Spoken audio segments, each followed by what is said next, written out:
Hi everyone, Richard here. Well, the numbers are in for April from the Toronto Real Estate Board. I got some very interesting things I'd like to discuss with you today. First of all, I have a copy of Market Watch here. I just get this from the Toronto Real Estate Board.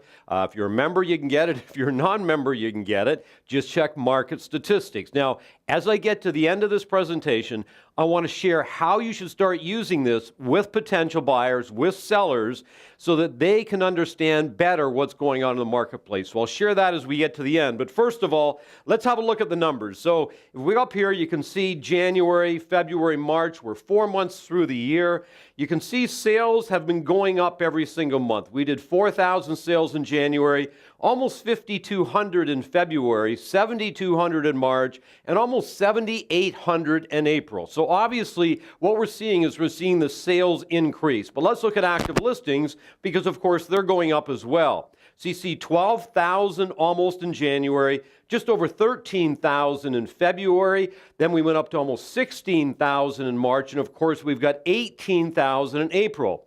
But what does that do to the months of inventory? Because again, you've heard me say this before, but again, it's just a great reminder.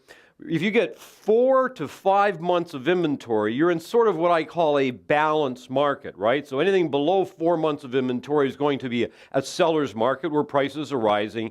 And when you get above 5, 6 months of inventory, you're getting into more of a buyer's market where prices are going to be weakening. So let's look at how your months of inventory. We had 3 months of inventory in January, 2.6 in February, 2.2 in March, and 2.3 in April. So months of inventory stayed pretty close. I must admit, I thought this would drop a little bit in the month of April, but obviously it has not. But let's look at average sale price, because I think many people are sort of missing this because, what I'm hearing, what the papers are reporting, market's off by 30%, and they keep talking about these numbers. And that's just information. But I think what we got to do is we got to be more insightful as we commute, as real estate professionals, as we communicate a message as to what the numbers mean. But let's look at the average sale price. January, we're $737. You can see here we're $768 in February. We were $785 in March and $805 in April. So every month this year, our average sale price is going up. But also look at days in market, because what's going to happen, your months of inventory, if you have 3 months of inventory, that's going to reflect how many days a house stays on the market. So here we have 3 months of inventory in January, 32 days in the market. Of course, 2.6 months of inventory, a little bit less, only 25 days in the market. You can see 2.2 months of inventory, 20 days in the market, and 2.3 months of inventory, 20 days. So what's really interesting about these numbers and what you probably need to start communicating to people is that, number one, your months of inventory is going to determine buyer or seller's market. It's also going to determine if your prices are going up and if your prices are going down. So we're well below, you can see 5 months of inventory, even say 4 months of inventory, which means our prices every month have gone up. Now, they're still off roughly about 100,000 from last April, but still they're starting to rise, which means we're still in a very, very strong market. But let's look at what happened year over year. So if we look at the sales here, April 2018 to April 2017, obviously you can see our sales were off by 32%, but again, much less than it was off in March. So then we look at active listings up by 40%, months of inventory, it's now 2.3 opposed to 1.1. 1.1, crazy, insane market. 2.3, still very, very, very strong market. And think about it, we had stress testing when in April, or January, I should say, of this year, and we're still sitting in a relatively strong market. And yes, our prices are off. Our days of market went from 9 last year to 20 this year. So yes, there's a lot of changes taking place. But also, what's really important is we've got to look at what's going on when it comes to, say, different types of properties. So we got detached, semi-detached, condo townhouse, and condo apartment.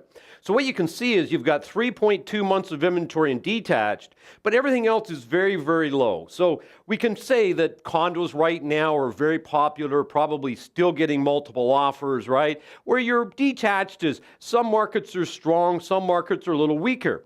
Your luxury properties, and I'm going to show you how you need to be using these numbers from Market Watch in a presentation. So let's say luxury properties, which are, say, over $2 million.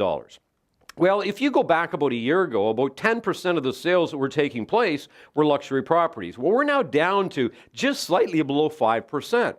So what's happening is that market is off. If you 10% to 5, that's 50%. So that market is off more than all of the other markets. So look at this. And this is where you want to use Market Watch. So Market Watch right here, if you just printed this out or you look at it online, go to page number 4, okay?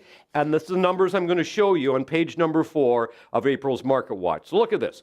Toronto CO1. Now, CO1, right down by the water. Not really detached properties. Usually high-rise condos, right? Let's look at what's going on here. We had 467 sales, average price $718, and 547 active listings. 547 active listings, 467 sales. How many months of inventory? 1.4. Now, when you have 1.4 months of inventory, what is the average sale price, okay, to list price? 102%. So what does that mean? Selling what? Multiple offers, generally selling for over asking price. Interesting, right? And then we come down here, you're only 15 days on the market because you've only got 1.4 months of inventory. So again, mainly condos right here, so you can see what's going on is we've got an extremely hot market with 1.4 months of inventory. But let's go to another area a little north of there, okay, in Toronto, that is totally different. Let's go to C12. Now, why did I pick C12? Because look at the average sale price. If we go back to CO1, the average sale price was $718,000. C12, it's $2.7 million. Luxury properties, right? So now we're in an area where there's luxury properties, probably mostly detached, not all, but many of them would be detached. We're sitting at an average price of 2.7, had 29 sales, 104 active listings. That gives us what? 4.3 months of inventory. Do you see the difference? So all of a sudden, we've got 4.3 months of inventory. Then what's happening is we're only selling at 96% of list price instead of over 100% of list price, and it's taken 23 days to sell, which is many days longer. So here's what I'm going to suggest to you. Generally speaking, I can say to you, the market is doing just fine. Is it off from last year? Sure it is. But we had the foreign buyer tax when in April of last year. That had a dramatic effect. We stress testing. There's just a lot of uncertainty. But remember this, right now, unemployment is below 6%. Very, very strong. Generally speaking, our inflation is under control. We have a lot of people moving into Canada, and many of them are going to end up where? In probably Toronto or Vancouver, generally the two bigger markets, which means we got a lot of people coming in. I have tremendous faith in our real estate market.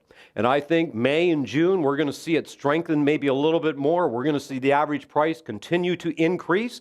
Will it get back to where it was last year? Not sure yet, but let's face it, at least it's going up. But here's what I call the real estate Bible. You need to be taking this information, whether you print it and take it on a listing presentation with you, you print it, meet with buyers, okay, and you need to show them what's going on in all the different areas. Because in one area, they might choose, to list their house at a very competitive price, or in another area, they know they got to list at a price that's going to get them multiple offers. And that becomes your job. Remember, your job as a salesperson is to give people all the information you can give them to help them make a decision that is in their best interest. I hope this was helpful, everybody. And remember, it's a beautiful life. Make it count.